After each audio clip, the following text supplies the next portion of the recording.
Hello students, स्वागत है आपका आज की इस एजुकेशनल क्लास में। आज चैप्टर सॉलिड स्टेट के अंतर्गत हमारा टॉपिक है सॉलिड एंड इट्स क्लासिफिकेशन। प्यारे बच्चों, आज आपसे हम डिस्कस करेंगे सॉलिड क्या होते हैं और उनको हम ब्रॉडली कैसे क्लासिफाई करेंगे। तो सबसे पहले देखते हैं सॉलिड। प्यारे बच्चों, सॉलिड में मॉलिक्यूल्स बहुत पास पास होते हैं। अगर हम मान लें कि ये कोई चीज सॉलिड है तो इसमें जो कॉन्स्टिट्यूएंट पार्टिकल्स या मॉलिक्यूल्स होंगे बच्चों, वो एकदम पास पास होंगे, एक दूसरे से टच करते हुए रखे जाएंगे ऐसे। सॉलिड के मॉलिक्यूल्स एक दूसरे से टच करके रखे जाते हैं, पास पास होते हैं। बच्चों, दो मॉलिक्यूल्स के बीच की जो डिस्टेंस होती है इसको हम इंटरमॉलिक्यूलर डिस्टेंस कहते हैं। ये जो डिस्टेंस है बच्चों, इसको हम क्या कहेंगे? Intermolecular distance. अब आपको ये तो पता है कि फोर्स जो होता है वो इनवर्सली होता है डिस्टेंस के स्क्वायर पे। इस हिसाब से आप एक बात लगा सकते हैं कि अगर डिस्टेंस मेरा कम है तो फोर्स बहुत ज्यादा होगा, यानी इसमें फोर्स ऑफ अट्रैक्शन बहुत ज्यादा होगा। और जब बच्चों फोर्स बहुत ज्यादा होगा तो मॉलिक्यूल्स कैन नॉट मूव, तो मॉलिक्यूल्स मूव नहीं कर पाएंगे। तो फिर यहां से क्या होगा कि मॉलिक्यूल्स जो है कैन नॉट मूव, मूव नहीं कर सकते, ओनली क्या करेंगे? वाइब्रेट करेंगे, vibrate it's mean position, mean position. तो अपने मीन पोजीशन के लॉन्ग केवल ये वाइब्रेट करेंगे। तो बच्चों, इस क्वालिटी के आधार पर, इस प्रॉपर्टी आधार हम कह सकते हैं कि सॉलिड में डिफिनिट शेप होगा और उसका वॉल्यूम भी फिक्स होगा। यानी आप डिफिनिट शेप और वॉल्यूम की बात करते हैं सॉलिड में। दूसरा आप ये कह सकते हैं कि ये नॉन कंप्रेसिबल, यानी इनको आप कंप्रेस नहीं कर सकते बच्चों, या ऑलमोस्ट इनकंप्रेसिबल होंगे क्योंकि इनके बीच स्पेस बहुत कम है। अच्छा, तो ये आप जब नॉन कंप्रेसिबल होंगे तो इनमें रिजिडिटी ज्यादा होगी, बहुत रिजिड होंगे, हाई रिजिडिटी होगी, रिजिड होते हैं बच्चों। पहले बच्चों, सॉलिड के दो मॉलिक्यूल्स हैं, इसमें दो तरह का फोर्स लगता है। एक फोर्स ऑफ अट्रैक्शन लगता है इसमें, और एक ये जिस एटमॉस्फेयर रखे जाते हैं तो उसमें थर्मल फोर्स लगता है जो इनको सेपरेट करता है। तो अगर हमारा थर्मल फोर्स कम है तो फिर ये फोर्स ऑफ अट्रैक्शन के कारण एक दूसरे के पास आ जाएंगे और प्रॉपर्टी शो करेंगे जिसमें डिफिनिट शेप, वॉल्यूम होगा, नॉन कंप्रेसिबल होगा, हाई रिजिडिटी होगी। प्यारे बच्चों, आइए अब आपसे डिस्कस करते हैं क्लासिफिकेशन ऑफ सॉलिड। तो सॉलिड को ब्रॉडली दो पार्ट में क्लासिफाई किया गया है, एक है क्रिस्टलाइन सॉलिड और एक है एमॉर्फस सॉलिड। आइए वन बाय वन दोनों को डिस्कस करते हैं। तो सबसे पहले आप लिखिए क्रिस्टलाइन सॉलिड। Crystalline solid.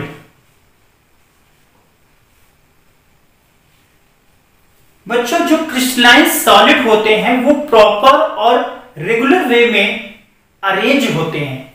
तो आप पहला लिख सकते हैं कि ये proper and regular arrangement of particle होता है। रेगुलर अरेंजमेंट ऑफ पार्टिकल्स होगा बच्चों। इसमें प्रॉपर वे में और रेगुलर वे में पार्टिकल अरेंज होंगे। पार्टिकल से मेरा मतलब यहां पर है एटम, आयन या मॉलिक्यूल से। दूसरा आप ये कह सकते हैं कि ये लॉन्ग रेंज ऑर्डर होंगे, लॉन्ग रेंज ऑर्डर होंगे, यानी काफी दूर तक ये ऑर्डर वे में फैले होंगे। तीसरा, इनका फिक्स और शार्प मेल्टिंग पॉइंट होता है, यानी इनका मेल्टिंग पॉइंट डिफरेंट होगा। फोर्थ बच्चों बड़ी इंपॉर्टेंट है कि ये एनेस्ट्रोपिक इन नेचर होते हैं। एनेस्ट्रोपिक का मतलब ये है कि इनकी फिजिकल प्रॉपर्टी डिफरेंट डायरेक्शन में डिफरेंट होगी। तो फोर्थ आप लिख लें, बड़ा इंपॉर्टेंट है कि they have different value of physical property, physical property like electrical resistance,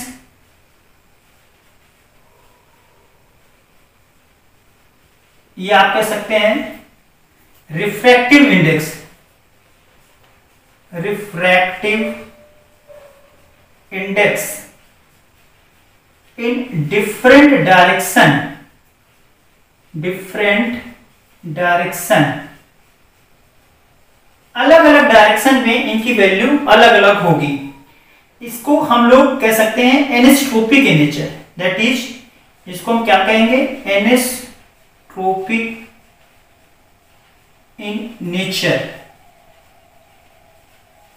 बच्चों एनेस्ट्रोपिक का मतलब क्या है कि इनकी जो फिजिकल प्रॉपर्टी है वो अलग अलग दिशाओं में अलग अलग वैल्यू शो करेगी। जैसे कि मान लें कि अगर आपका कोई कॉन्स्टिट्यूएंट पार्टिकल्स इस तरह से अरेंज है, तो अगर हम इसमें फिजिकल प्रॉपर्टी के बारे में चर्चा करें तो इसकी वैल्यू इस डायरेक्शन में डिफरेंट होगी, और अगर हम ऐसे देखेंगे तो इसमें ये वैल्यू अलग आएगी। बच्चों ये क्लीन क्लीवेज देते हैं, यानी अगर इनको आप प्रॉपर काटेंगे तो ये अच्छे से कटेंगे।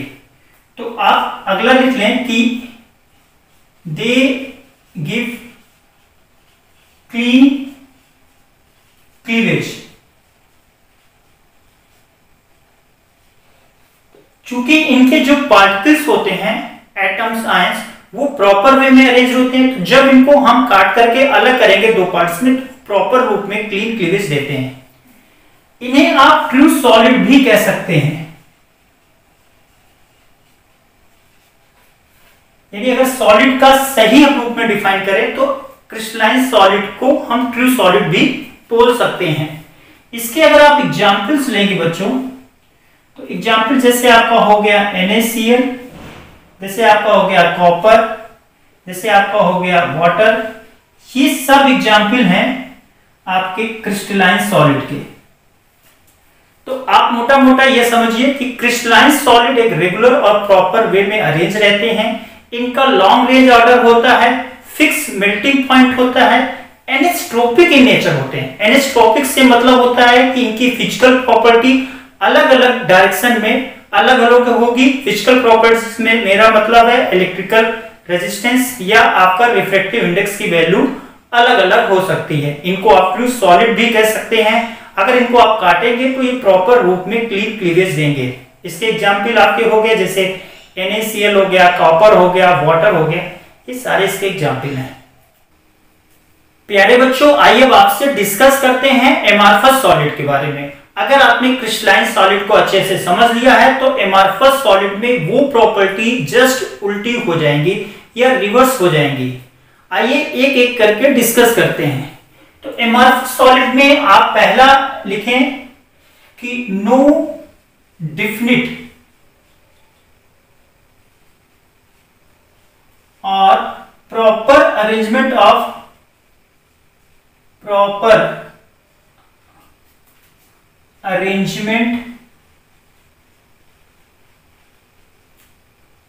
पार्टिकल्स। एमार्फस सॉलिड में जो पार्टिकल्स का अरेंजमेंट होता है वो डिफिनिट नहीं होता, वो इम्प्रॉपर वे में वो अरेंज होते हैं। दूसरा आप ये लिख सकते हैं कि ये सॉल्ट रेंज ऑर्डर होते हैं। तो आप लिखें सॉल्ट रेंज ऑर्डर, यानी ये ऑर्डर वे में नहीं रहेंगे। कुछ थोड़े से समूह में आप ये कह सकते हैं कि कभी कभी ये सॉल्ट रेंज ऑर्डर में एग्जिस्ट कर सकते हैं। तीसरा आप लिखेंगे कि इनका नो फिक्स मेल्टिंग पॉइंट, या इनका मेल्टिंग पॉइंट फिक्स नहीं होता, ये बदलता रहता है, अलग अलग रहता है। फोर्थ बहुत इंपॉर्टेंट है, they are isotropic in nature, isotropic in nature. अब बच्चों आइसोट्रोपिक से क्या आप समझते हैं? आइसोट्रोपिक का मतलब यहां पर हुआ कि इनकी जो सिमिलर फिजिकल प्रॉपर्टी है, जो वैल्यू है,